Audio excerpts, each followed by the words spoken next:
ഇന്ന് ലാലേട്ടൻ്റെ എപ്പിസോഡുള്ളത് കാരണം ലൈവില്ലായിരുന്നു. പക്ഷേ ഇന്ന് ലാലേട്ടൻ്റെ പെർഫോമൻസ് വളരെ നല്ലതായിരുന്നു.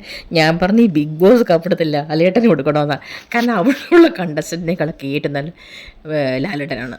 പക്ഷേ അവിടെ ഒരു കാര്യമുണ്ട്, എല്ലാവരെയും ഇന്ന് നന്നായിട്ട് പൊരിച്ച് ഷാനവാസിനൊക്കെ കൊടുക്കേണ്ടത് അത്രയും കൊടുത്ത് എല്ലാം ഇന്ന് വളരെ നല്ലതായിരുന്നു. വളരെ നല്ല രീതിയിൽ ഇന്നത്തെ എപ്പിസോഡ് ഇന്ന് കംപ്ലീറ്റ് ചെയ്തു.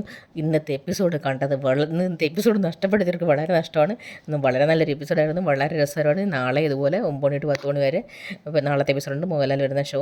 അപ്പോൾ എവിക്ഷൻ ഇന്നില്ലായിരുന്നു, എവിക്ഷനൊക്കെ നാളെയാണ്. പിന്നെ ആറ്റിങ്ങനെ മറ്റുള്ള ഒരു ഉമ്മയും മോനുണ്ടല്ലോ, അവരൊക്കെ ഇവിടെ വന്നിരുന്ന് മോഹൻലാലോട്ട് നിന്ന് ഫോട്ടോ എടുക്കുകയും അവരെ പേര് വിളിച്ചെഴുതിച്ച് അവരുടെ അഭിപ്രായങ്ങൾ പറയുകയും അവരെ പിന്നെ ബിഗ് ബോസ് ഹൗസിലെ കണ്ടസ്റ്റൻറ്റുമായിട്ട് സംസാരിക്കുകയൊക്കെ ചെയ്ത് അങ്ങനെ വളരെ നല്ലൊരു ഷോ ആയിരുന്നു, വളരെ നല്ലൊരു എപ്പിസോഡായിരുന്നു. അപ്പം താങ്ക്സ് എല്ലാവർക്കും.